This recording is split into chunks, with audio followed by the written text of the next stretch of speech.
about business, marketing, numbers, people, at least all design is what it sounds like. And some talent industrial designers in there too. Well, a little bit of background before I jump into this, or why we actually started with this.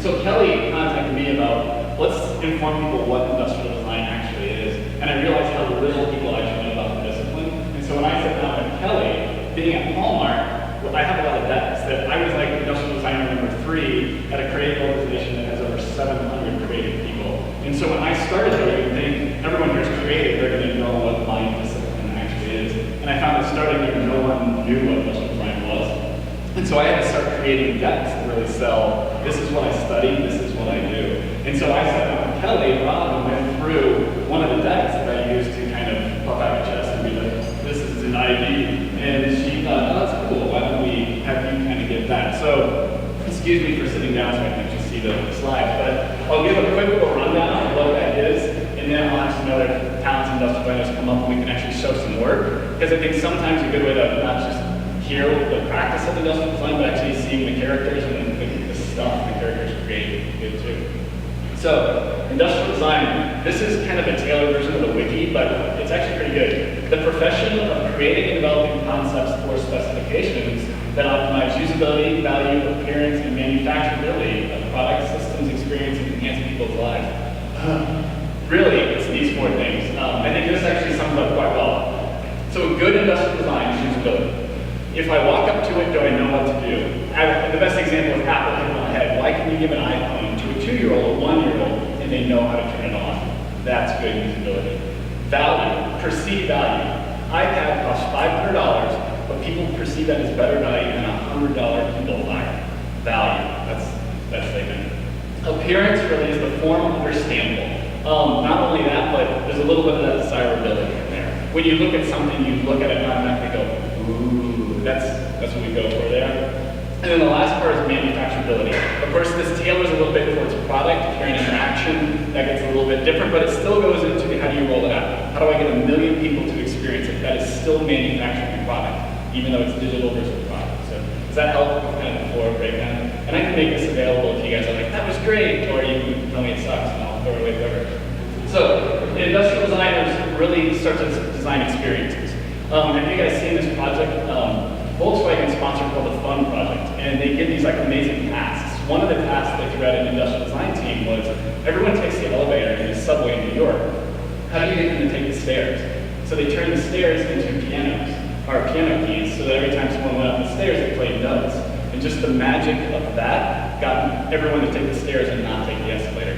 The Fun Project, check it out. They have tons of projects about getting people to recycle, getting people to clean up the streets. Really cool stuff. Industrial designers are human-centered problem solvers. I hate that term, but it's the reality. Really starting with people first. The idea that human beings are the people who use and consume the products, so start with them first and then design outward. Industrial designers challenge convention and question everything. Some of these things I'm talking about are things that you can learn. You can learn the skills. I can learn Adobe. I can learn all those things. But I think it's part of your DNA. People who automatically question everything. You know those people who like never seem to get the answer right, or when you bring them something, they flip it over and let them start to do this.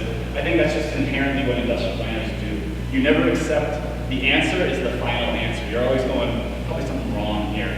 So I think that's, you probably know people like this who aren't industrial designers, but every good industrial designer does this. And then we tackle problems holistically. I think good industrial design is not, this is my piece. I'm just going to make it look pretty. Good industrial design is about the entire process. And I'll show you some of those skills, but it's really starting at the beginning. Is this the right problem to solve? Have I solved it the right way? And did I execute it the way that I want to? And I think that's what we mean by this holistic spectrum. Am I talking way too fast? I'm trying to use the good stuff. So another way that I think I can show what industrial design is to show the skill sets. And so some of these are eye slides, I apologize, but if you look at what an industrial designer brings to the table, it's like a toolbox of skills.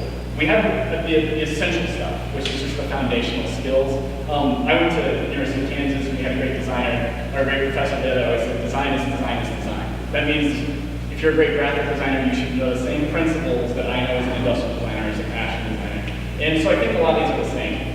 Obviously, you have to know the general principles of design, gestalt, materials manufacturing, drawing, rendering, computer design, presentation. Everyone gets it, right? I mean, we've all been to those classes. That's what you learn day one of any good design program.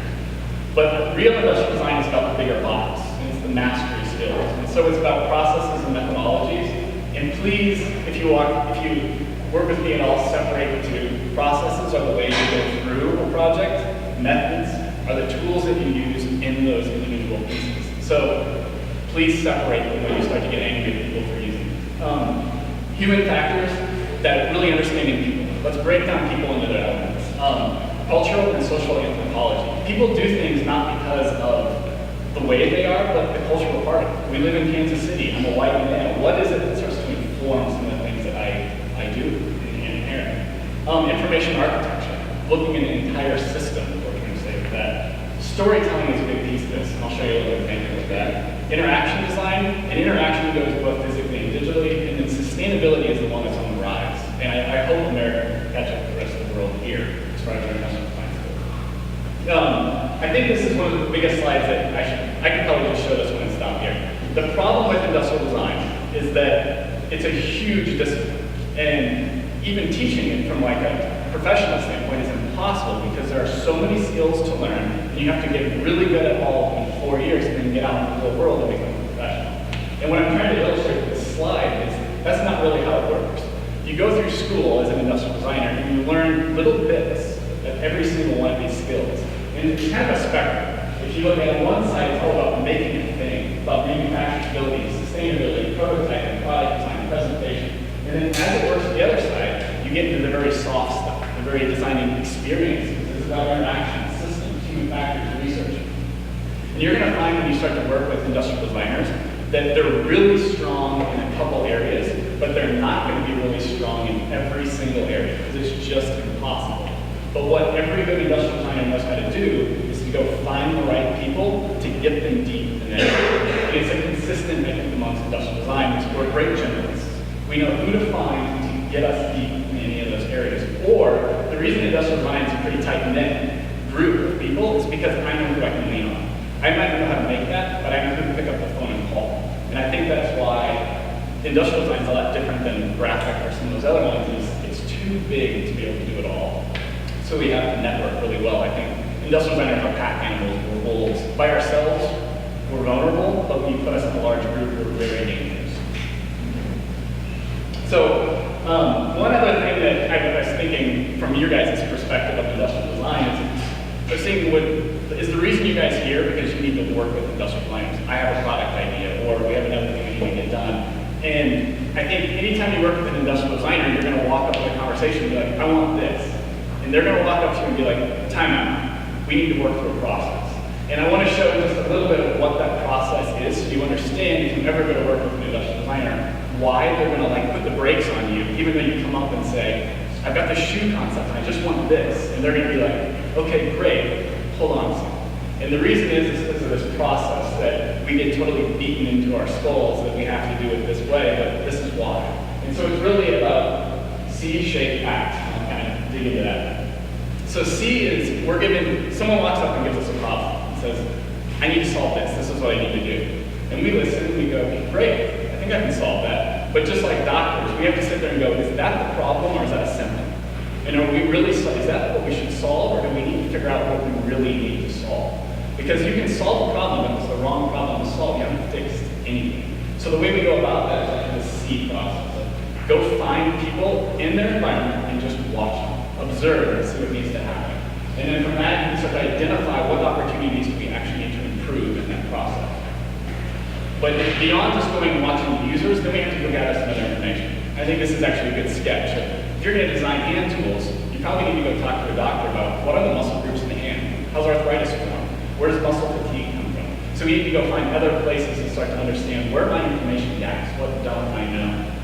So once you've gathered all that information, the next phase is shaping. So at this point, you should start to gather some hypotheses, but the shaping philosophy isn't around, this feels good to me, I just want to make it look like this. Industrial design is about informed decisions. So if I started with that hand drawing and learned that I can only bend a hand this way, it creates that shape, then when I start to get into the shape phase, that should inform how that starts to look. So shape is really about, let's create these personas, and let's translate all those needs into actual features. And then the final phase of shaping is really starting to bring that experience into a sketch and really let's start to make it real a little bit, or prototyping in this case. And then the final is act, and it's really, let's figure out what we're doing and let's get a plan to actually move on it. And so it's committing to the solution to make it real, but the critical piece of this is testing. Even if testing it is, I'm going to spend millions of dollars and get it on the market, it's not done. And I think we've learned that clearly from the app world right now. Everything's in beta, it's always improving. It's hard to get a product. We've just invested thousands of dollars in tooling to say it's not done, it's really hard to do. That's why we have to get really good at how do you do little incremental tests. How can I make 1,000 of these, give them to people and see how it works, go back, change it, and keep doing that cycle over and over again. So that's the design process. So if you approach an industrial designer, they're always going to want to do this. Even if you're at that final act stage and you're like, I just want to make it pink, they're going to go, all right, well, let's go start over here again and let's run it, because we're trying to find the right answer. It's just, we can't help it. I'll run through this really quick, but this is my Q&A. Does anyone know who that is? Yes, the industrial planner. That's Yves Behar. He runs Jambox Fuse projects. He's done some really cool stuff. The Up Band, one laptop per child, coming up with a $100 laptop for children in need. Amazing guy. But I wanted to bring up some of these personas so you can start to see who some of these prolific industrial designers are and the way they work. What do they focus on? So Yves is a humanist. I mean, he really goes about his work to improve the human experience for everyone. How do you design for the bottom third? How do you design for someone who only makes $20 a year?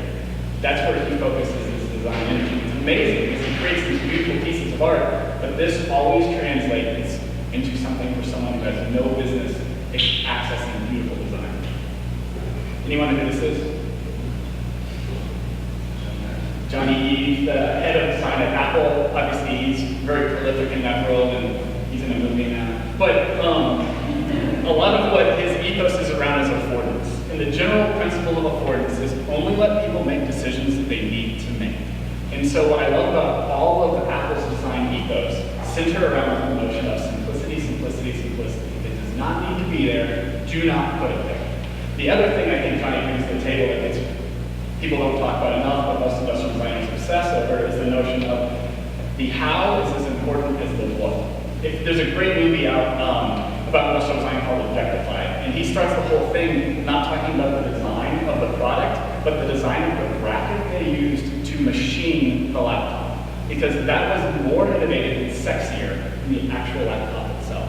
And the fact they were able to mill this out of aluminum and do things that no one else can do, that's what it is. And so to him, that's the how. The way I'm making it is as cool as the final product. And I think that's one of Johnny's, that's why Apple is so different, that every piece of the process informs the final product. This one's a little harder to get. This guy's name is actually Dave Shimoni. Dave created the Pro Combat for Nike. He also created the Live Strong Man. We've had the chance working at Hallmark to actually work with Dave a little bit. Dave's amazing because his process is all about storytelling. And the way he always works is he tries to understand consumers and build this whole amazing persona. And he gets in the room and he's standing on tables and he's telling stories and he's getting all excited. And then he always takes it back to, but this is what you solve. And this is how I'm going to change the world. And if you listen to people like that, they're amazing because I find their curiosity. He's never satisfied. He told us a story that Pro Combat actually came out of, his bosses came to him and said, teenagers have an average of 9 gray hoodies in their closet. I want them to have 10, and I want that 10th one to be a Nike hoodie. You make that happen. So he's like, cool, I can do that. And as he started researching, he found out that the hoodie was a sign of farmer. It was how they reckoned, like, this is my cult, I'm part of my team. And he's like, well, how do I make someone feel like they're really a part of the team? And then he started digging into that high school persona and realizing that kids feel vulnerable. So how do I make a kid not feel vulnerable? And then that all started to lead to, why don't I protect the child? And so instead of creating a hoodie, he started working at, how do I make pads that don't look like pads, that you can actually hide on your kids? So that basketball player doesn't look like they're wearing pads, they look like they got something else on. And so I love his progression of, he was told to go make a hoodie. He ends up with Pro Combat. And only through that process of really getting the user and understanding, what do I really need? How do I change the game? Do you create stuff like that? So, I can give you lots more stuff. If you want to know more about industrial design, there's 2 great links. IDSA.org, that's the Industrial Designers Society of America. They've got a lot of great stuff up there. The other one is Core 77. Core 77 is kind of the portfolio site for industrial design. If you get on there, you can actually just look at great portfolios. And it's a real communication site. Find somebody who's doing good stuff and send them some links. Be like, I love that, why'd you do that? And it's a good way to start to get to know some industrial designers, but there's some good discussion for it. So take that. And then the other thing is, at Hallmark, we don't have that many industrial designers, but we need a lot of them. So we work on how do I teach these skills to people who just know design.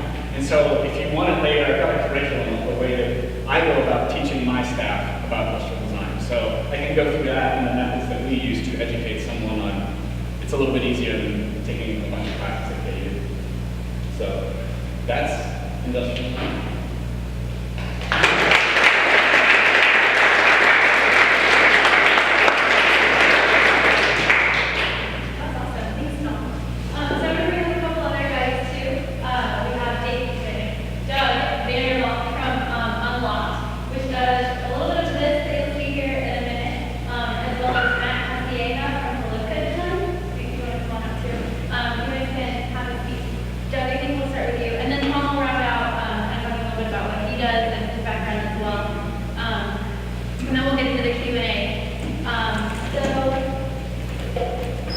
Do you want to kick off? Just talk a little bit about yourself and Unlocked, and then okay.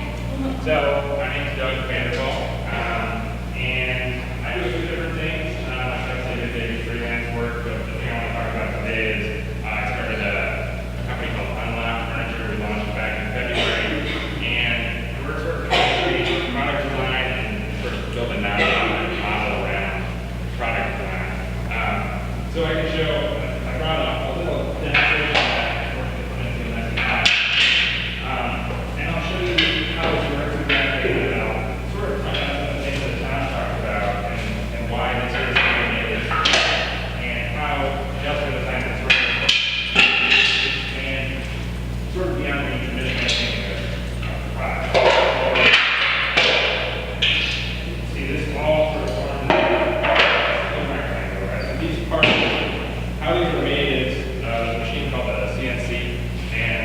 Basically a large drill bit that goes through programmed by computer to cut out shapes.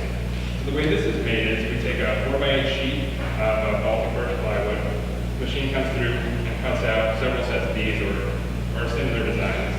And so we can fit 6 of these on a 4x8 sheet with very, very little waste. And so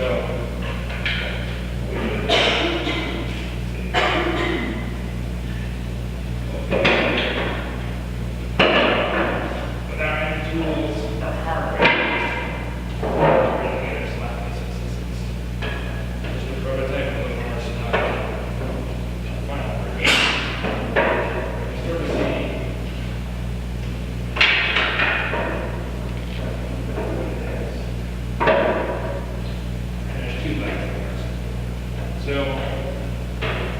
this is an example of industrial design. Now, we're going to talk a little bit more about furniture,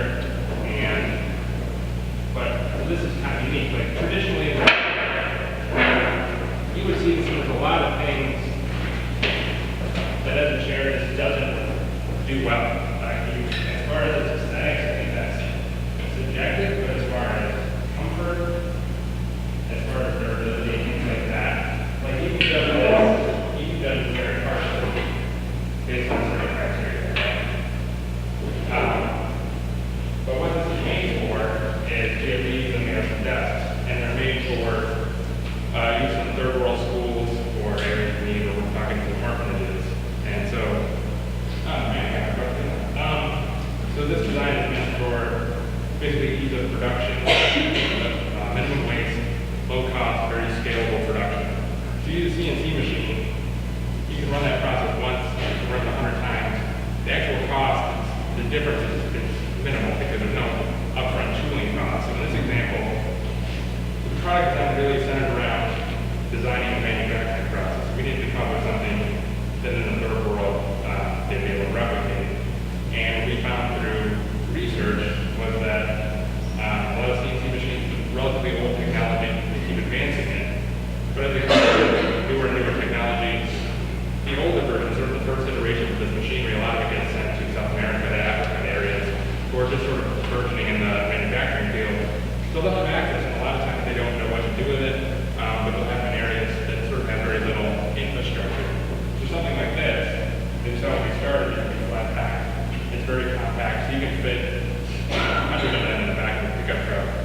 So if you want to get to remote areas, remote schools, a lot of areas that are very underserved, that don't have manufacturing means to get dimensional desks and chairs and furniture.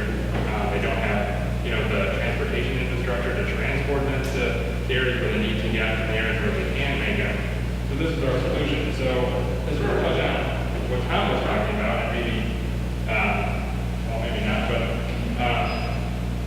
really what this design is about, and what the interesting thing about the design is not this. It's not this product. Well, it has some interesting features. I think the interesting thing is what precipitated it, how the process is structured, why it is the way it is, how it can be made.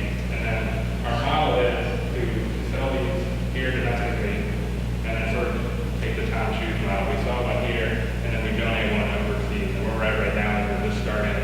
We've already started production here and we're actually producing in New Hampshire domestically.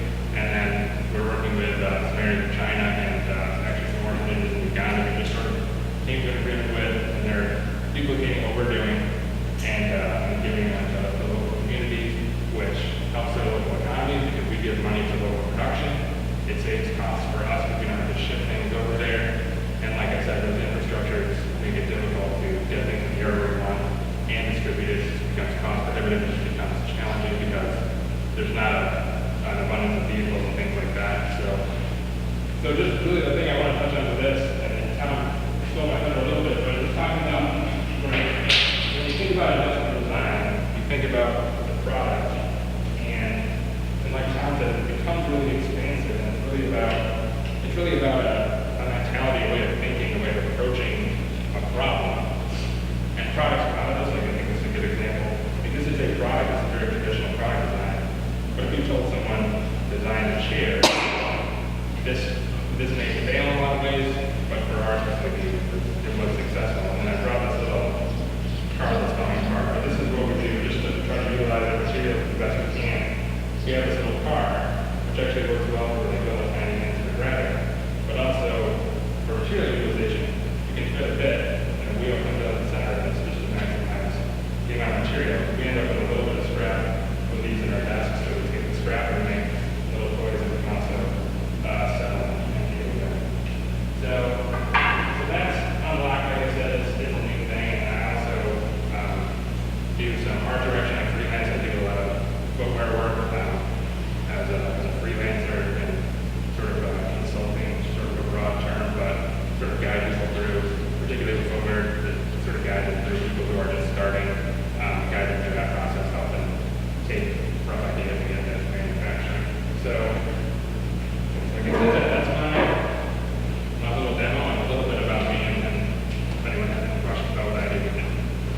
And actually, I think we will feel free to ask questions at any point. We like to keep it pretty open. So, one question I have is, what was your path into industrial design as it is now? And can you kind of share what that was like? Yeah, for me, I had never heard the words industrial design together until I was about 20. So I was 2 years into, I was in my sophomore year in college, studying calculus. It was a weird enough path, and I didn't feel passionate about it. I felt like a computer could do what I was doing, and I wanted to find something that I felt like I couldn't be outsourced. I couldn't be replaced by a computer. And really, I'm sure a lot of you maybe share this. I need for self-expression, individuality, just looking for opportunities to bring real value to my job. And I found industrial design oddly enough through sneakers. It was a big shoe kid growing up. And the way I found industrial design that existed was I was looking at shoes, and I sort of just asked the question, if you want to design shoes, what do you need to do? And I came up with industrial design, and I've just been, Tom touched on how broad it is. You just learn about it, and just your thoughts about it, your philosophy about it just continue to evolve. And this is a new thing for me. And like when I started, I think I was trying to come up with a nonprofit furniture thing. That wasn't at all what I intended to. But what I love about industrial design is just the depth, and there's so many different avenues you can take it.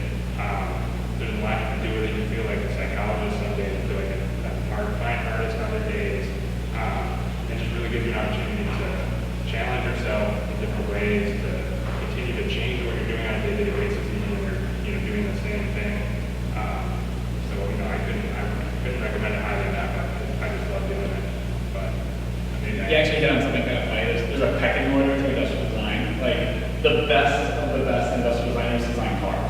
So we all aspire to, like, if you design cars, you're the bomb. The next level down is like, I design shoes. So if you design for Nike, you're like almost God. And then from that, there's furniture design, and that's pretty awesome. And then everybody else below that is just crap. And so that's really like that's industrial design. Yeah, shoes are like tiny cars in design. Yeah, so. Based on how hard it's They're just fashion. I think it's so aesthetic. I mean, well, I can talk about shoes for a second, but the thing that's interesting about shoes is it's so heavy fashion, but it's also can be so heavy technical. There's just such a broad. I mean, cars are the same way. There's just a lot in them. I think the opportunity to make them aesthetically beautiful and also to make them technologically advanced. I think both those opportunities exist. So I think that feeds into it. And cars have their own mystique to them. I think there's only 2 schools in the country that really teach automotive design for that reason. Because there's only like 12 jobs to be had in the world for it. So like, you gotta really fight for it. You're gonna spend a lot of money in Pasadena, or you're gonna go to Cincinnati and you're gonna study that, and you're only gonna do that. You'll spend 4 years just working on a 3/4 view of the car. That's all you're gonna do. It's so hard to get into. You're like, can I sit down now? Thank you, yeah.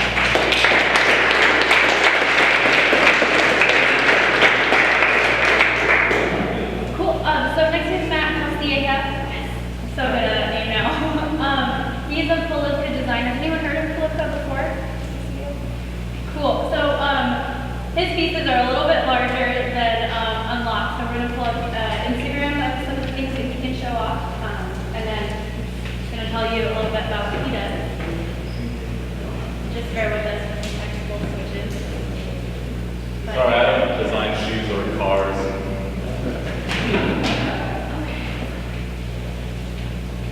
I'm going to stay seated. I'm sorry. One second. Tony said Why don't you tell us a little bit about Okay, well, I'm a furniture designer and maker at Polivka, and they're located down at 3rd and Broadway in the River Market.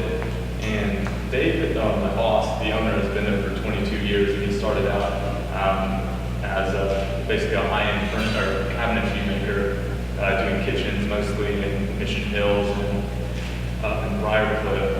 He actually did the Garney Mansion, one that unfortunately burned down, but it was like one of the first of the high-end cabinetry projects that Kansas City has, at least at the level. Kansas City has a long history of making. Actually, the building we're in is called the Wells Fargo Stagecoach Building. I'm trying to see if I have a photo of it. But anyway, I would consider that the gateway to the West, not the Arch St. Louis can visit it, because the Wells Fargo Building is basically where everybody checked in before they headed to Westport or before they got on the trail to Santa Fe and Oregon. So we had all these makers, all these artisans, all these business people checking in at this one space. So there's kind of just this incredible aura, this energy that's at the shop. There's my motorcycle in front of the shop there. So if you ever see these chairs on the wall down at 3rd and Broadway, feel free to give us a buzz and come in and check out the shop. But anyway, I really appreciate what these 2 guys have to say about the process, and I think that in large is something that our generation it takes for granted. You know, we can click on the computer, talk to somebody around the world, we can order books on Amazon. You know, we don't even have to go to Barnes & Noble to go pick them up. We just order them, plug them, boom, they're in the mail, and we get them. So we just don't really, I think for a large part, we don't think about the process. What goes into the things we have, what goes into these hand planes. I take it for granted too. Have these awesome hand planes that somebody designed these things.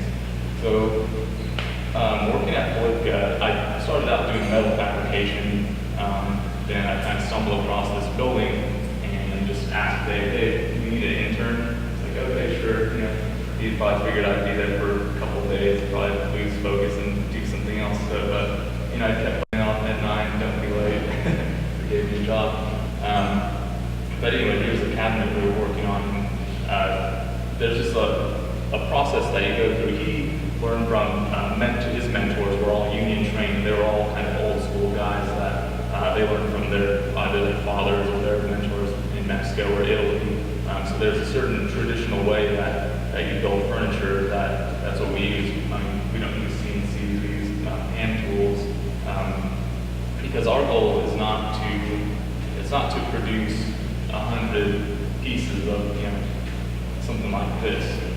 This is a kind of a one-of-a-kind piece. It's made out of solid mahogany, and this veneer is called filled macrame. So the pieces we create are more, I guess, more of an art form. It's our art. They're commissioned pieces, one of a kind. There's just a lot that goes into it. So it's an incredible process that I'm still learning. I'm still going to learn until I'm 60, but. So, we're not into doing trendy work, we're into doing something that lasts, something that means something to the individual, something that becomes a part of your family.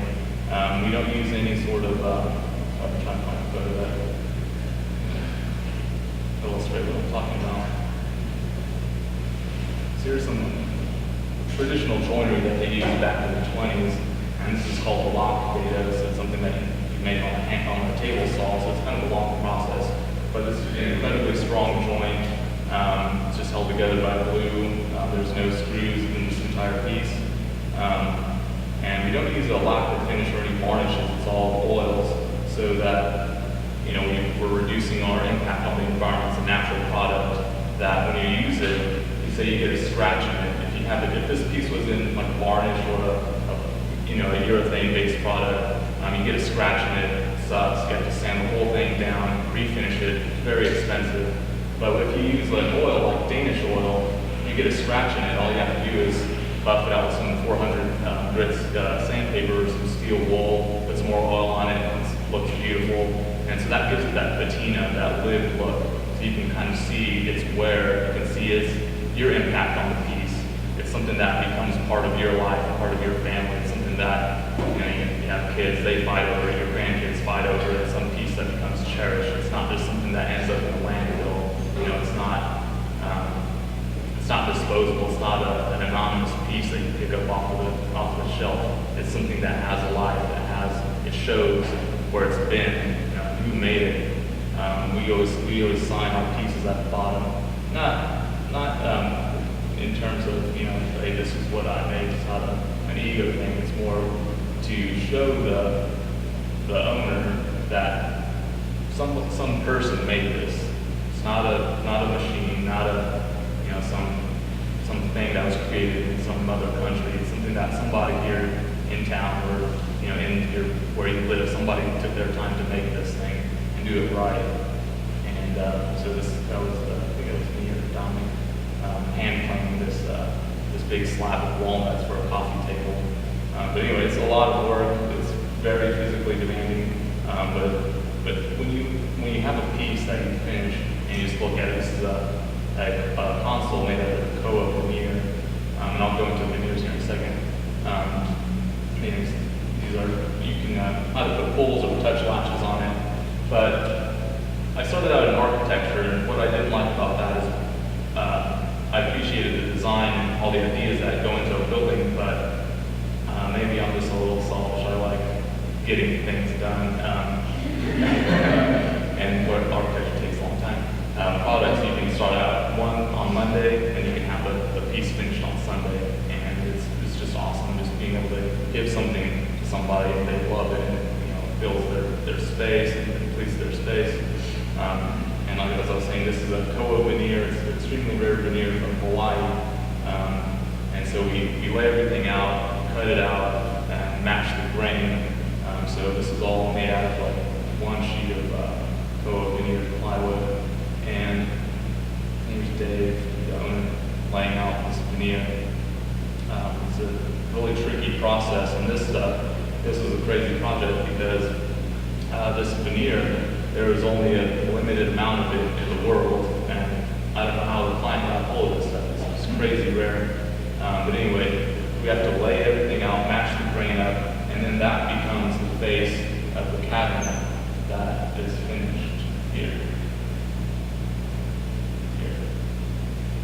So just the process of wrapping that around and taking all these little setbacks, all these spaces here.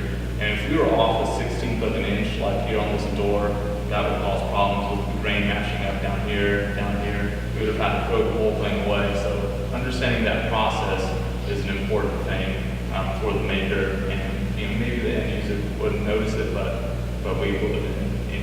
If we're going to put something out that isn't 100% the best, what's the point? So that's kind of what we want to create, things that have longevity, that become part of your family, that are important to you, stuff that matters, stuff that stays relevant no matter what the change in style. It may not be what you like, but it's you recognize the quality, the workmanship, and just the design.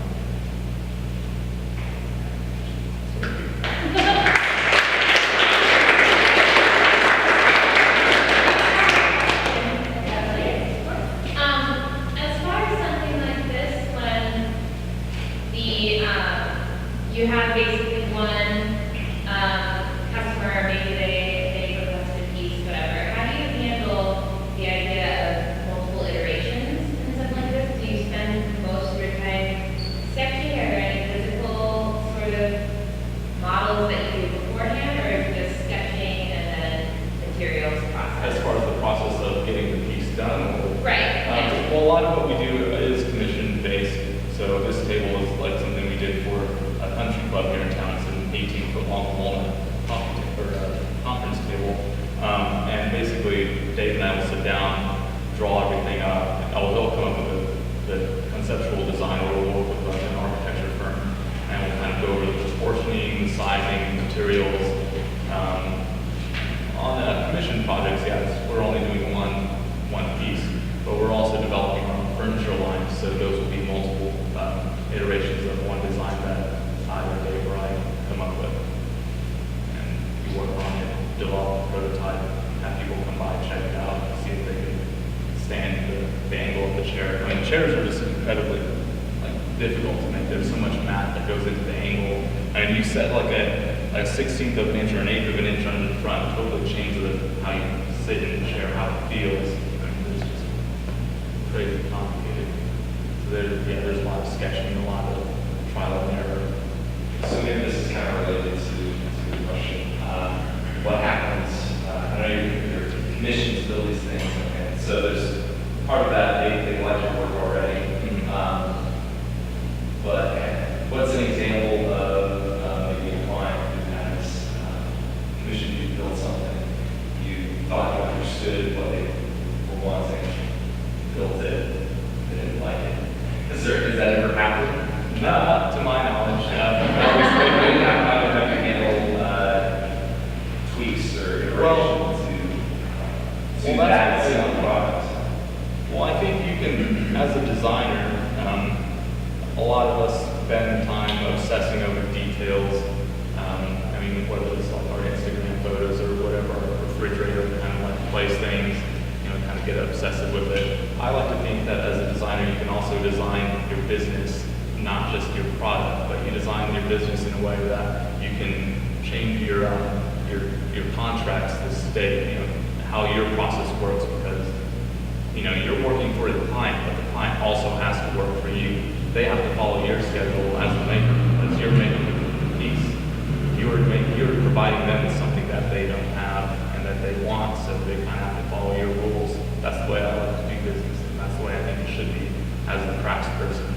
So they have to sign off on finishes, they have to sign off on the grain layout, they have to sign off on a lot of different things. So I mean, at the end of the project, they say, oh, I don't want that, that's not what I signed right here. See your initials right here. So I guess, we want to keep the discussion going throughout the entire process. It's not just something, hey, I want this thing. Like, no, you need to come down to the shop, experience the shop, choose the wood, see how difficult this is. It's not just something that comes off out of your computer screen. It's something that somebody is making. So. What is the time that you spend actually physically manufacturing the product as opposed to designing and designing the process? It depends on the product. Like, say something this. It's a veneer case, but then we have like solid wood door panels and solid wood base. So it really depends on the scale of the project, how many parts are in it, what it's made out of. But I mean, we have a lead time for a commissioned piece that ranges from 8 to 12 weeks. So, and then the design, we could just sketch something up in a matter of minutes, but then you have to develop it and get the client to sign off on a piece. So I mean, it can take a couple days or a couple weeks just to finalize the design. But then they get in line behind other clients that we have, and then we can get the product built. So, but there is a lot of development that goes into the actual product. How do you make the jigs to do? Because when you're doing a commission piece, you're starting over 100% from the beginning. It's not something you've done before. We have to figure out how do you make this radius on this thing. This cabinet we did for Global Prairie, an ad agency in town, or marketing agency in town, and for the Dallas office. And so we had to figure out how to create this radius. And I don't know if there's any math people in here, but just you make these calculations on paper, and trying to make it in real life is just an insane thing. Turning like material thickness, I don't even remember the equation, but it's just kind of an interesting thing to do a one-off piece. A lot of planks. You had a 3D gestalt on your slide. Is that pretty much the referring to like figure ground, or is it go into that one? Which one? Oh, well, everyone's trying to make gestalt like layout, composition, spacing, form, pattern, all those kind of things. But 3D gestalt gets into how those things change when there's actually another depth to it. Objects have motion. People don't really think about that. The radius is on these. This object, because there's a larger radius here versus here, makes it seem like it should roll around versus roll this way. That's an example of 3D gestalt. There's a great example out there of, if you look at most automobiles, we took all the lines off the car. Without the lines, you don't know the front from the back, like the door seams and those kind of things. It's kind of a funny thing to do. Just take a picture of your car, get Photoshop, and Photoshop out the lines, and you look at it and be like, it's just like a marshmallow tree. But that's examples of 3D gestalt of how do the lines move your eye through space to look at something, because those change. They're not static. They always, depending on the angle, change. Some example. Tom, I don't need to carry that into talking a little bit about you and what you do and some of your experiences. Some examples. I love it. I'll stand for a change. Matt and I are totally on like opposite ends of the spectrum, where Matt does one off at Hallmark. We don't make money unless I make 1 million of them. So I have to design for the complete masses. And so I do get the question a lot, what do you do at Hallmark as an industrial designer? And I think it's actually a beautiful thing to be an industrial designer at Hallmark, because Hallmark's a connecting company. We're known for a greeting card, but Hallmark's all about bringing two people together. How do I get people to communicate, say what they can't say? Obviously, people don't do that as much with a greeting card anymore, so the challenge on our industrial design staff is, what's next? How are we going to do that? So I'll show you some examples of how we do that. This is one way. Storytelling to us is a really good way to get people to connect. It's that moment when a parent can sit down with a child and have a moment. And so when we start buying, well, everyone makes books, what's Hallmark going to do to make it special? And so we created this product that it's a book with a plush character. But what's unique about this is we started looking at, wouldn't it be cool if when the parents reading to the child, all of a sudden the plush starts participating in the story? And so this has a chip in it that has voice recognition software. So when the child or the parent hits certain phrases in the book, the dog will actually start to tell the story, or bark, or chime in, or start to add little quips inside the story to add some excitement. Naturally, because it can't just be a book, we have the iPad app that also tells the story, and then we have the CD so you can listen to it. But this is one example. Another one that actually Kevin in the back did more of this one is, what if you can relive some of those amazing connections that happen? And so we created, these are actually called sound charms. There's a bunch of different designs of these. But the idea is that it's small enough you can keep it with you. And if I want to record, all I have to do is press, and it'll actually start recording the moment. And then what happens is that I can save it by downloading, and these are like $7. That's the challenge of this, is make a product that anyone can afford. And then you can download the app, and just by pressing and holding it, firing up the app, I can transfer all the recorded messages about upload this onto my phone, and then it'll know it came from this device, when did I record it, whose voice is on it. And so it's about how do I capture and preserve all this fun audio and save it forever. But, and then we also do things like, you guys know that Hallmark owns Crayola. As an industrial designer designing toys, it's just fun.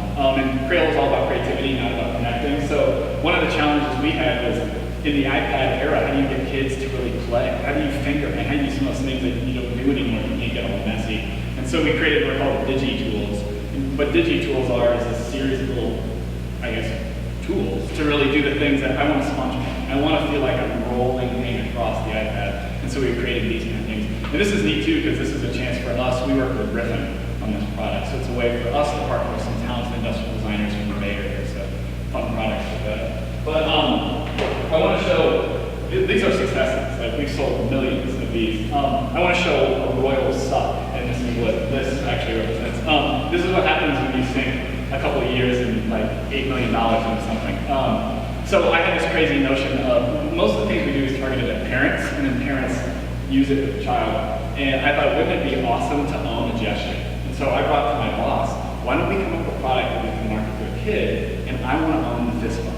And at the time when we were working on this, Obama just got in office. Remember when he gave that speech and he fist bumps Michelle, and we were like, yes, let's own the fist bump, let's do it. And so we're like, well, how do you get a child to own the fist bump? And so what we created was this prototype. And then what it did was, I wear this little bracelet, and you can take it out and put it there. You can punch in a message, but the message has to be 10 characters or less, and we had all the numbers and all that stuff. And it stores it in the band on these cool little LED screens, which by the way, I was doing LED screens before Nike started doing it. But so we created this band, and the way it works is that if you come up and fist bump someone else who's wearing one, my message transfers to their band, and their message transfers to mine, and I scroll across. And then as you go through the day, you can go collect all these messages, was the idea of something like this. We tested it did well. I think it did well just because it looked cool and it lit up. But, and then we got all the way through, we produced these things and got them on the shelf, and we couldn't get anyone to buy these. And so it's an example of, I wanted to own the fist bump, I thought this was cool. It didn't work. But, so they sold for $14. Cody Simpson was pimping them for a while, and yeah, we didn't get anywhere. But I think it's kind of fun to look at. You get these ideas in your head, and you test it, and you think it's going to work. And you're like, well, that sucked, and I just wasted a lot of money. So did you ever figure out like why? Did it sell? Was it testable? Oh, yes, we spent a lot of time. I mean, part of it, a big part of it with this one is that it only works if someone else has it. And we didn't spend enough time really getting it in environments, getting enough people to have them where they really want to use them. So that's one piece. The second piece was just the overall scale of it. When we first did this, we wanted it to cost $20. And at $20, it was half this size. And then when you go to marketing team involved and you start questioning people, how much would you spend on one of these? The price threshold dropped to $12. And so as an industrial designer, you design something to cost a certain price, and then all of a sudden someone comes back to you and is like, get $3 out of that. And you're like, oh, what? And then all of a sudden you're on a plane and you're spending 5 weeks in China trying to figure out how to get things to cost $5 less. And what ends up happening is it gets a lot bigger. And so a large part of this is if you look at most 8-year-olds wearing something like this, they either look like a pimp or Flavor Flav or something, so it didn't work. But those are the big reasons. So what was the target demographic age range?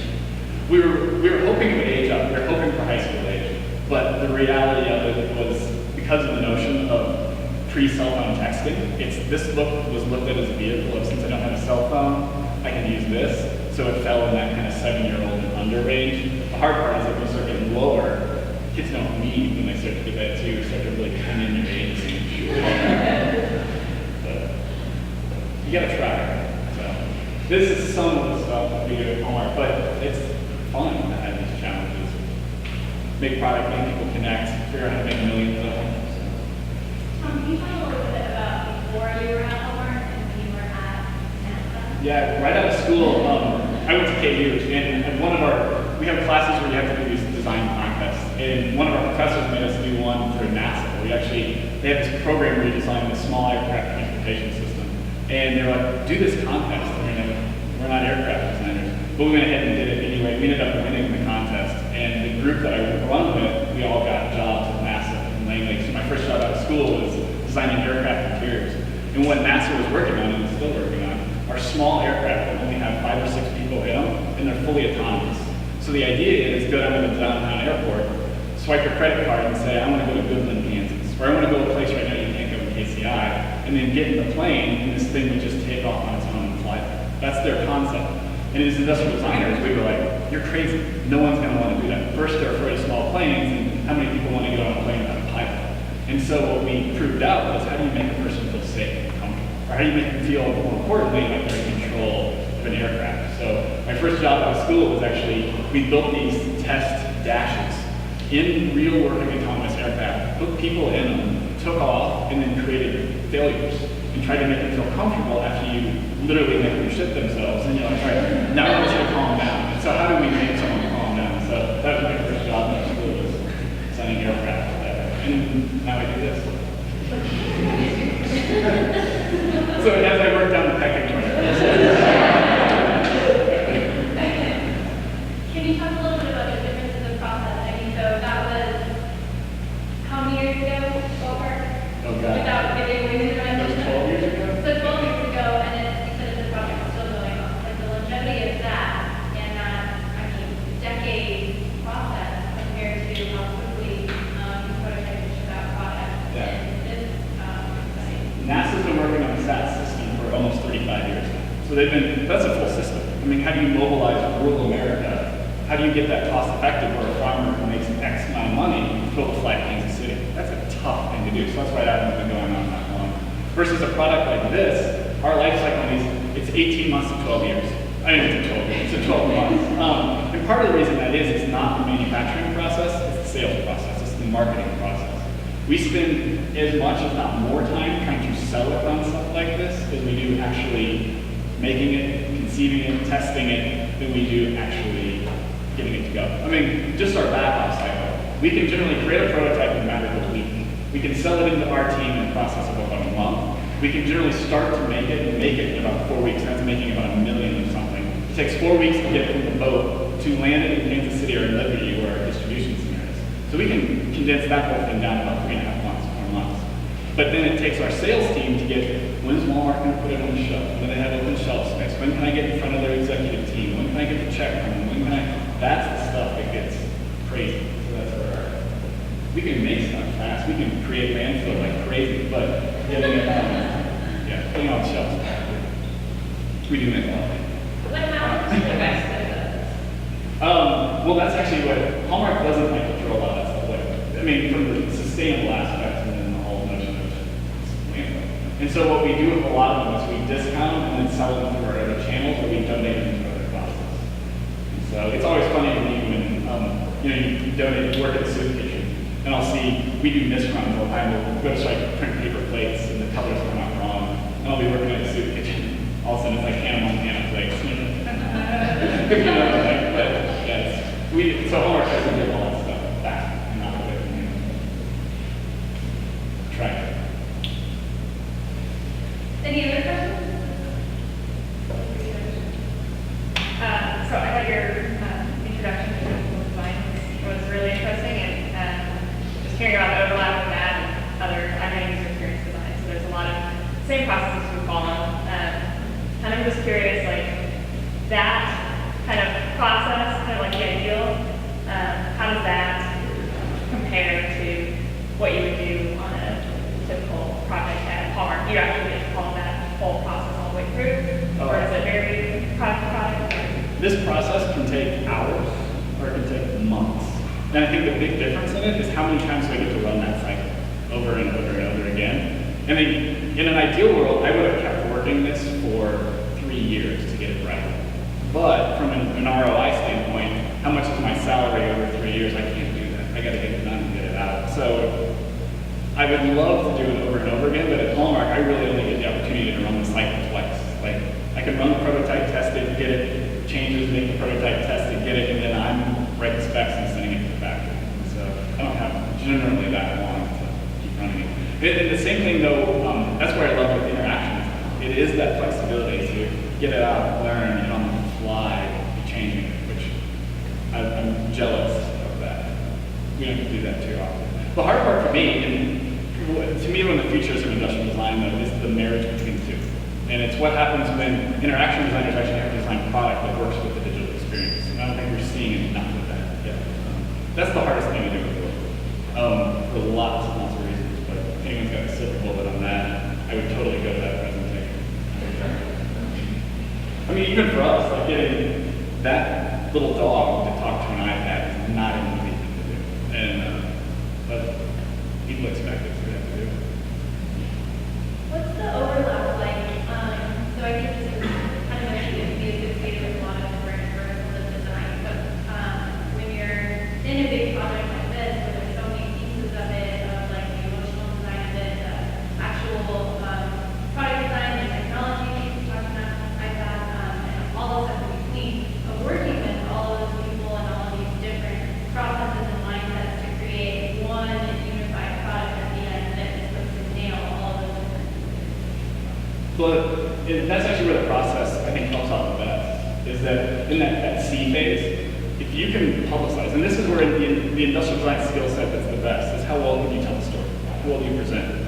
I'm going to find out all these facts, and I brought the whole notion of bringing the persona to life. The reason we create the persona is I can't go do the UX. I mean, I was not allowed to go do marketing on this, but if I create this clear persona of what this person is, they have this brand of skateboard, they ride like this is what their morning looks like, you know, how many times they call their mom an asshole, whatever it is to create like what that is and how they interact in life. If I can give that chunk of this is who I designed it for to the team, then I've created ultimately the biggest piece that will influence every piece of design in the project. So to me, that's one of the biggest things that we have to do in the process is find the things that I have to hold true to and the things that if they're right or wrong, it's like, make or break it. That's how, it's almost like marketing agencies, it's the design brief. Our design brief is this should work for every. Why does the auto industry continue to use touch interfaces or expanding touch interfaces in cars when the affordances are terrible, feedback sucks, and not a whole lot of kind of emotion, with touching a screen, especially when your attention should be on the road and it sucks. I don't understand it. Yeah. You have any insight? It sounds like Part of it's haptic. I know we've done some automotive design. We've worked, there's a lot of stuff around haptic, but all the instances of, haptics like, it vibrates you, you don't have to physically look at something, you're getting other physical cues when something's going wrong.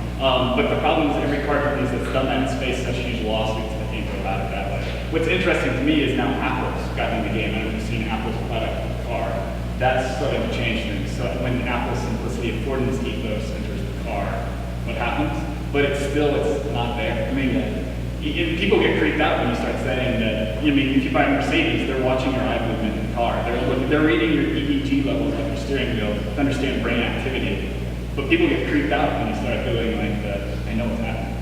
And that's, actually, when one of the first prototypes, and I can give a whole presentation on this, we did galvanic skin response. Galvanic's the electricity level in your skin. And so we had two little things on this that monitor your skin level. And so at first this wasn't messages at all. When you fist bump someone, it gave a 5-point scale from sad to really happy.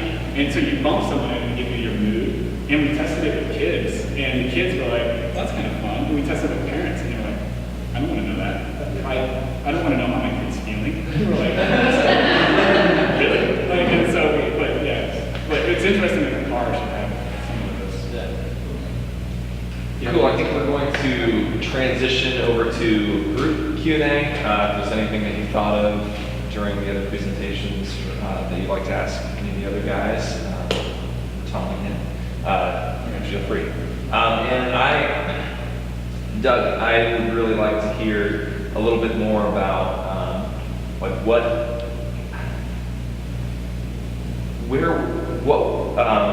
what precipitated this product here directly, and what was that process like? Well, I'll try to make it I'll start from the beginning, but try to make it quick. I think myself and another person, we were working at a relatively small company, and the two of us were basically the product. We sort of evolved to be the product development department of that company, and we were not happy with a lot of things. We weren't happy not getting the decisions. Over time, we talked, and we realized there's no reason we couldn't replicate this process, go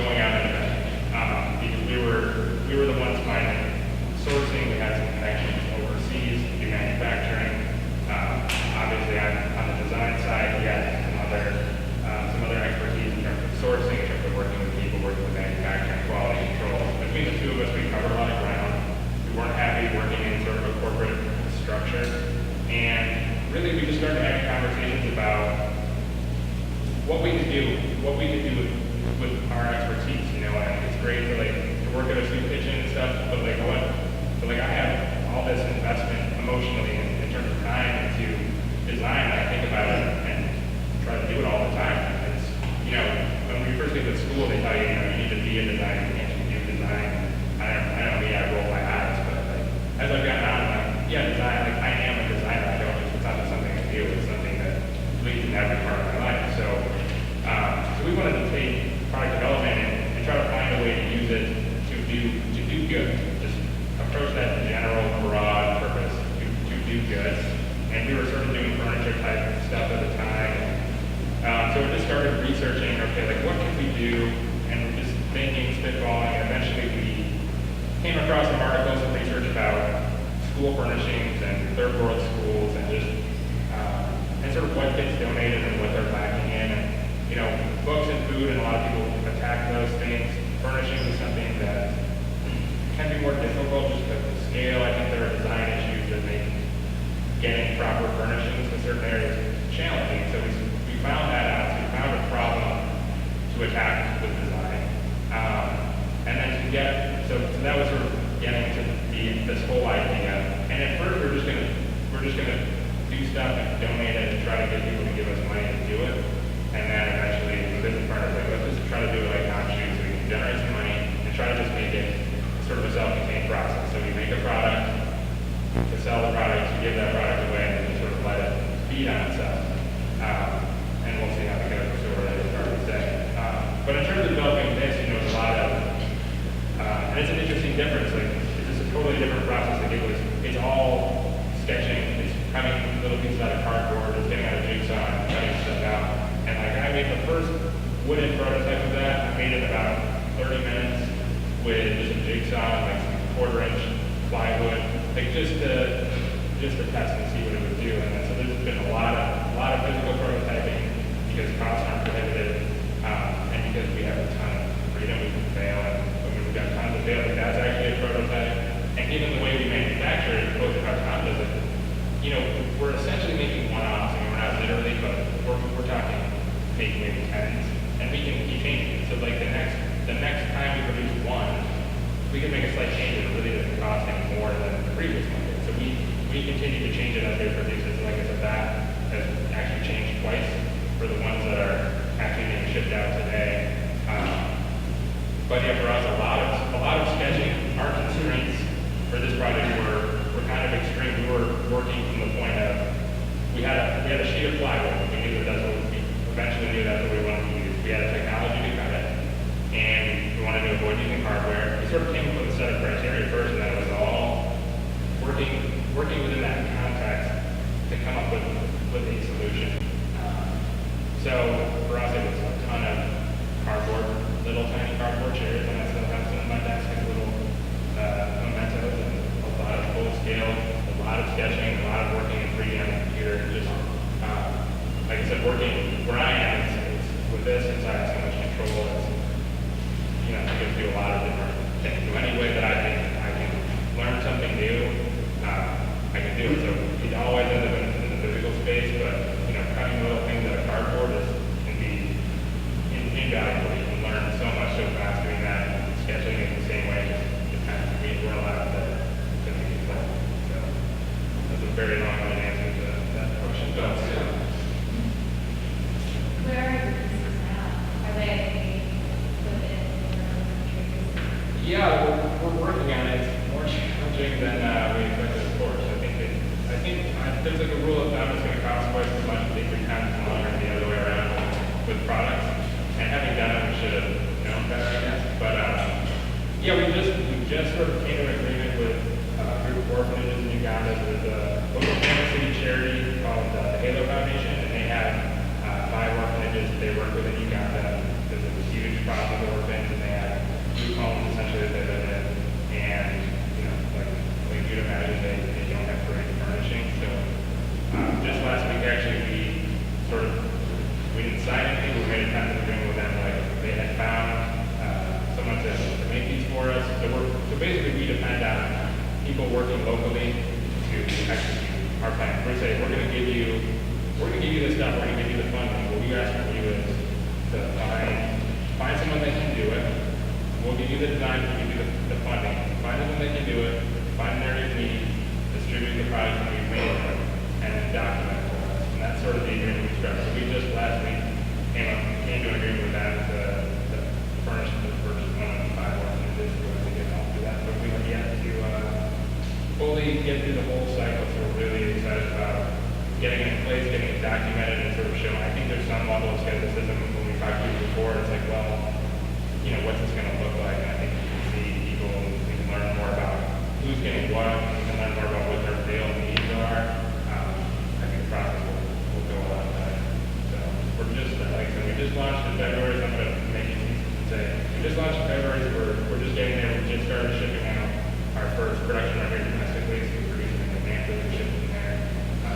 And then we're just starting the process. So in the next couple of months, we'll have people using it interesting maybe already. And then there, rural China is the other area we've talked seriously about so far, and then we've got a few other connections. We're going to try to be expansive and just find partners and trust.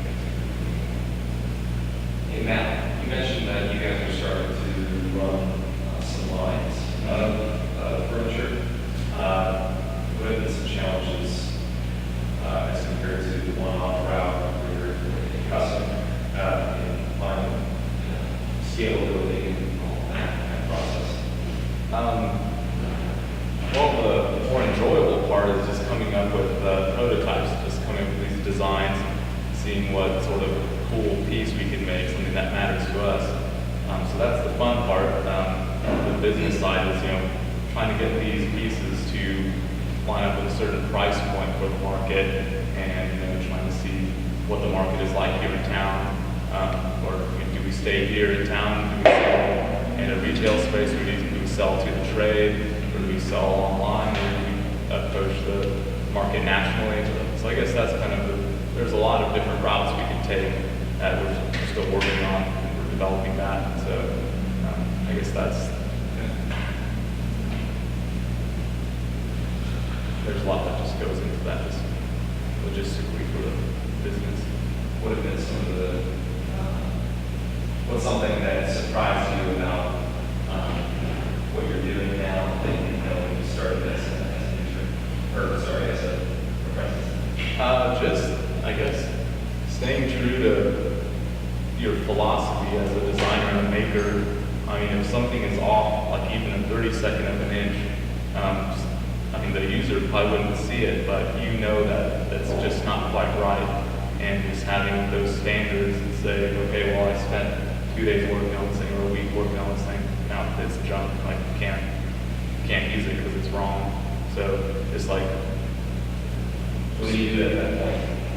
well, you start over, you throw it, and then you start over and make it right. And you just have to just stay true to that and make it better. So I guess that I kind of at first started out actually working in my grandma's garage, just working on the products that I developed. You know, I had all these ideas, just wanted to like pump them through, like get them out there, start working on new pieces. But it's like once I got into a more established shop, you know, that was kind of a not like a bucket of water over the head, but something along those lines. And just, you know, doing it right, making sure that it's the highest quality. You had mentioned that you did metal smelting? Yeah, well, metal fabrication. Metal fabrication, and it seems like was doing collaborations like Dominic and some leather stuff. Do you plan on incorporating any sort of metal working into like the wood aspect as well? I have in the past. I started out doing, I guess, contract work for them. So if they, for Polivka, so if they had like a table base or different components to their pieces that required metal, I would make them. So we're still in the development. And do we expand on our lines to include different sort of metal bases or componentry? So that's something that I'd like to explore in the future. the advantages of living in the city or experiences that you're facing? Are there any? Oh, there are as far as just the market. So the East Coast and the West Coast have a deep history of investing in quality pieces, and I like to say that the Midwest and Kansas City especially is getting more sophisticated as far as design and what you have in your house, what you use, what these pieces mean to you. I mean, we have Nebraska Furniture Mart. We have the new IKEA. It's going to have a lot of solar panels on it. It's pretty awesome. But I mean, those places. I was thinking the other day, you know, what kind of antiques are our grandchildren going to have? What are they going to find on this like IKEA antique? It's just the coolest thing ever. Wait, no, wrong. I guess that's the tricky part. Just like finding. It's kind of a niche market. Just the higher quality art scene kind of pieces. So just like finding that market and kind of talking with them and saying, this is what you want. This is what we need. That's been the biggest challenge.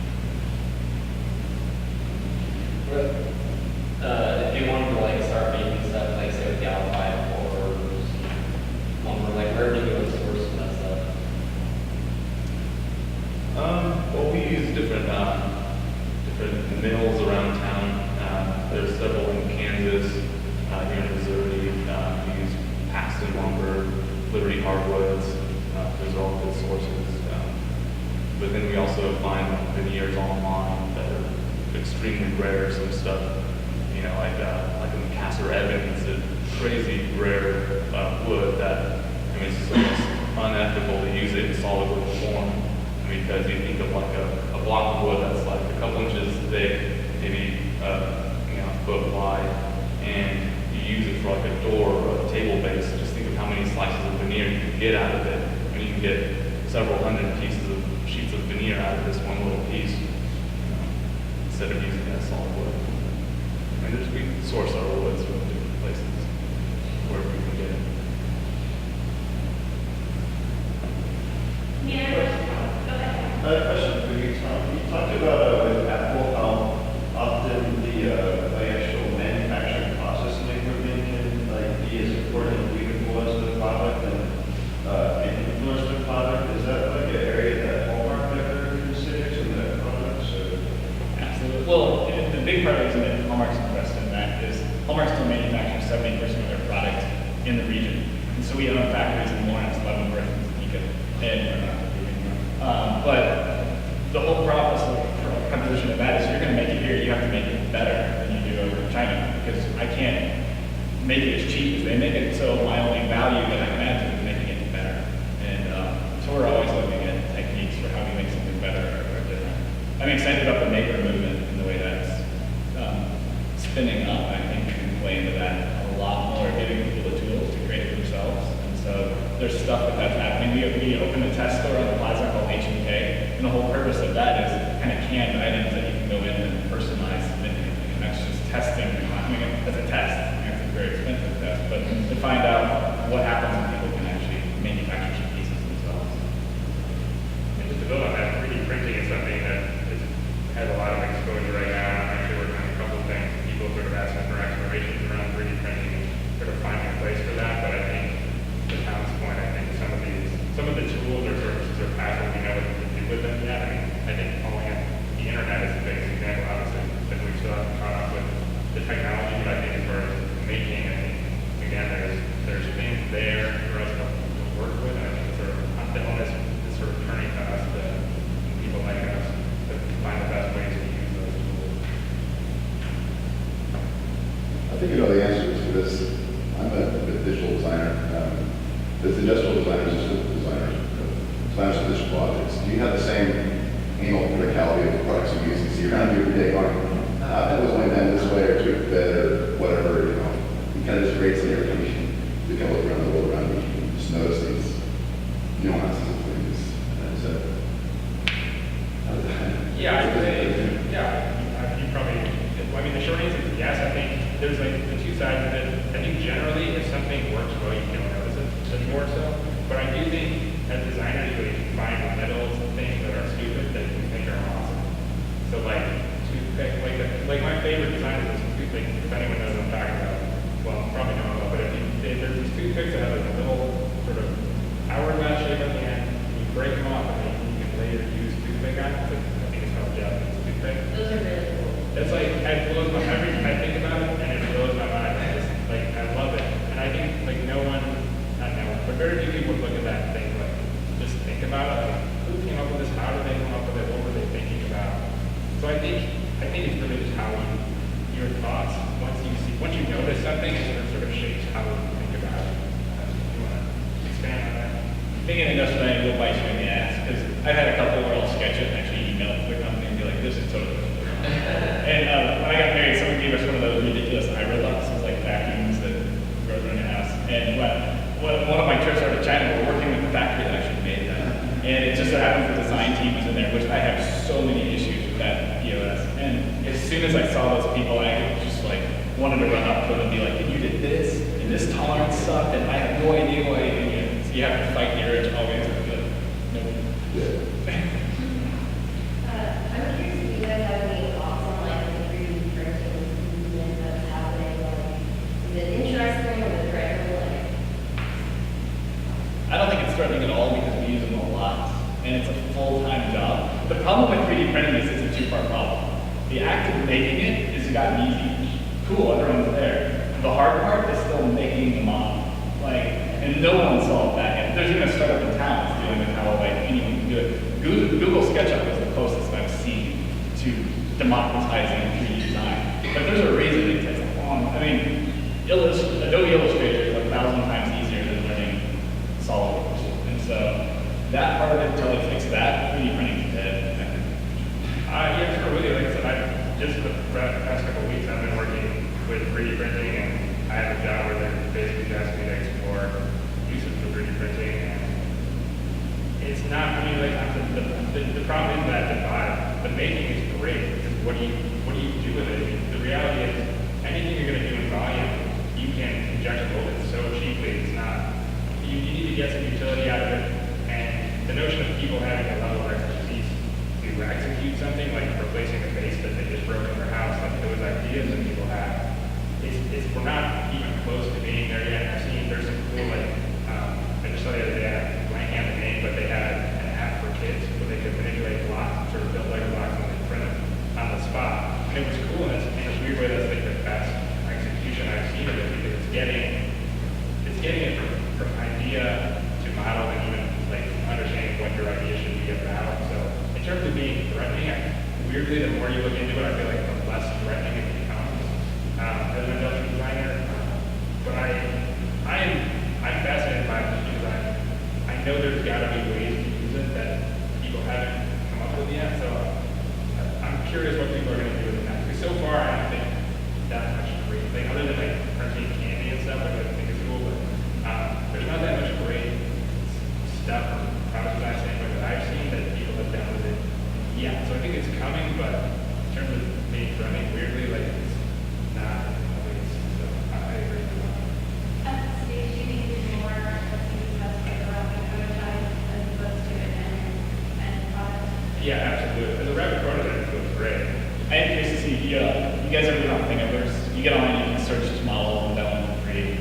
But what's interesting is Martha Stewart just got the game. And so Martha used her design team to do all these products, and there are lots of one-plus products. For example, everyone's got a mason jar. Martha sent some really brilliant tops that you can download, screw on it, and you turn that mason jar into a beautiful lamp. She's done some neat things like that, but what she's trying to do from a revenue stream is charge you $1 to download that prototype. You can make as many as you want, but so I'm curious to see if that takes, because then that puts the emphasis back on the designer of now can I create something and actually sell just a file and you're responsible for making it. But I don't know if that'll actually take.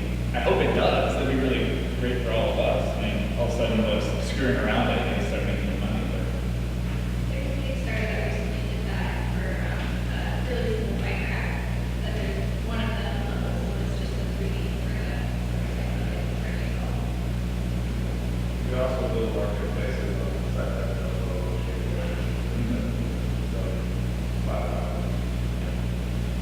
What are your guys'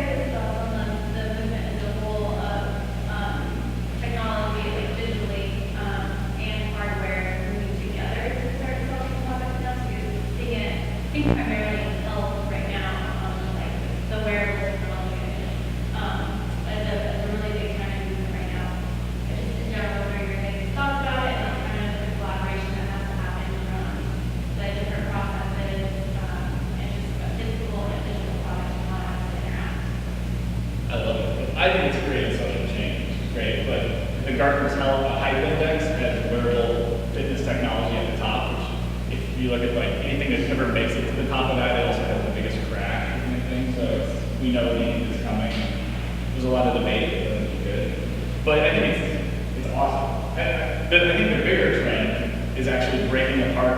Right now we use our phone for everything. And my hypothesis is in the next 10 years, instead of having one device that does everything, we'll start breaking things into pieces. Like, it's a great industrial design firm called Bird, and they're looking at what happens when you break the right pieces of information into where should you receive that information. And so, for example, an alarm clock just gives you time, but what happens if it's not just giving you time, it's giving you kind of what appointments you have in the morning, what's the weather, what should I wear, those kind of things. So that's not maybe not something you have your cell phone, it just gets there. And so I'm really interested in what happens when we start to break apart that device. The way that, but it's inputs and outputs. This is inputting information my phone can't get. So how do I get output information that my phone can't give me in a sizable way that I want? I think that's the future of it. And I don't think making an iPhone 6 bigger is necessarily my pants aren't getting any bigger. There's a great book called The Hummer and the Mini, and it's by the head of trends at Target. And what she talks about is people that you compare and contrast. Like, most women are totally cool with buying a $12 pair of Old Navy jeans, and then they'll carry their Dolce & Gabbana $700 purse with it. But it's because of that contrast you're happy. But one of the things she calls light to though is that there's kind of a max to that. And the example of the max is what's happened to like suburbia. And she blamed suburbia on the bagel. And what she was saying was that, you know, we used to toast just like English muffins, and all of a sudden the bagel comes along and your English muffin doesn't fit your toaster, so you get this colossal toaster, which was created by an industrial designer. And so you get this huge toaster and it doesn't fit in on your cabinets, so you have to get deeper cabinets, and all of a sudden your kitchen looks ridiculous, so you need a bigger house. You get a bigger house and your car looks ridiculous, so you need a bigger car, and it doesn't fit in urban America, so you get suburban. And so she blames the whole thing on the bagel, of why we But I do think there's like a max to how we have to. One thing in life just causes these ripples that doesn't stop. Anything else, guys? Any other questions or? I was wondering about how you deal with your intellectual property, something about all these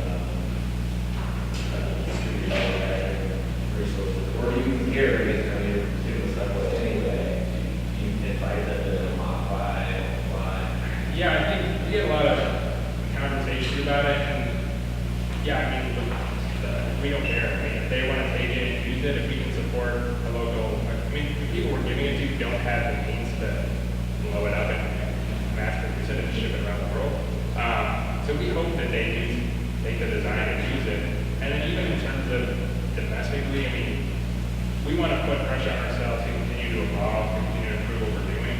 So if someone can see what we're doing, I mean, you can, like, online, you can see what we're doing. Like, it's not, you can figure it out pretty relatively. Some of the nuances are a little tricky, but we want to keep evolving at a rate where it is irrelevant. And if we're not, then we're failing. I mean, for myself, if I look back at this in a year and still feel like it's as good as I feel like it is today, I think there's something wrong. So, and I'm sure, like, with all design, if you look at something you did 2 years ago, you probably made it, and that's great. Like, I don't ever want to lose that. It's depressing, but I don't ever want to lose that feeling. So yeah, we don't care. We have a lot of discussions about it, but you know, like I said, a lot of it is exciting to like put that pressure on ourselves, and if somebody thinks it's good enough to steal it, then great. I mean, I've worked on other projects. The reality is, anytime you send something to China, not me, I'm sure you've experienced. If someone likes it, someone's going to rip it out anyway. So I mean, in my experience, just to get talk about the legality a little bit, but design patents, if you're ever in a position where you're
independent staff. But in the past, There's a project that Mark Newsom's a prolific industrial planner, and he had this project that cell phones are made out of aluminum and glass materials that are never going to disintegrate or landfill, but we only use them for like 12 to 18 months. So why aren't we making cell phones out of materials that last 12 to 18 months? So he did a whole like packed paper cell phone. And the idea is that when that thing breaks down to oils and moisture, it just falls apart. Granted, you still have 18 toxic chemicals inside the motherboard, but at least the shell went away. So that's always the number. But I mean, look at what I do with everything. It's made to be thrown away. I ran our party group at Hallmark for 3 years, and that was amazing because you talk about landfill hotspot. Everything I designed was made to be used by a child for about an hour and a half and thrown away. And well, what a challenge! Or what do you do with that? I mean, think of the guilt of like I've got soccer fields full of crap that has come off my desk, but I mean, that's part of the challenge.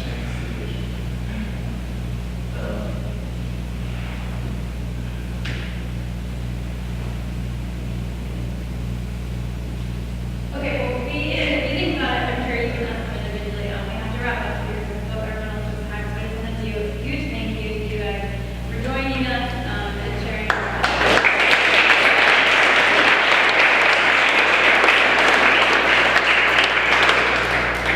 So just a few announcements, we launched our new site today, which looks like our website, but we have transitioned it over to WordPress, and awesome thanks to Rob for making all that magic happen. But we have a huge thanks to Flywheel. You guys joined us in February for our Building a Brand event. Rick was on the panel, so he's from VanderValk. So they are sponsoring our hosting, so that's really cool. So any of you guys work with WordPress and do WordPress for your client, they're a really great hosting resource, so check them out. And then again, thanks to CrediLab as a sponsor, as well as for Accelerator and Music for hosting us. And again, thank you, T-Ray, for video and live streaming. So we'll be posting the video as well, so you can always come back and visit this if you didn't catch something or just to refresh. And to Joe and Chris for photos, we'll be posting on Facebook also. Don't worry, I'm going to have 3 more. So if you guys don't know about it, Startup Weekend is in a couple of weeks, and designers are a huge resource for them. And then especially just if you have any like ideas, hardware ideas, any of this is inspiring to really pitch it and like build a business around it. So it's something to check out. A couple days left of early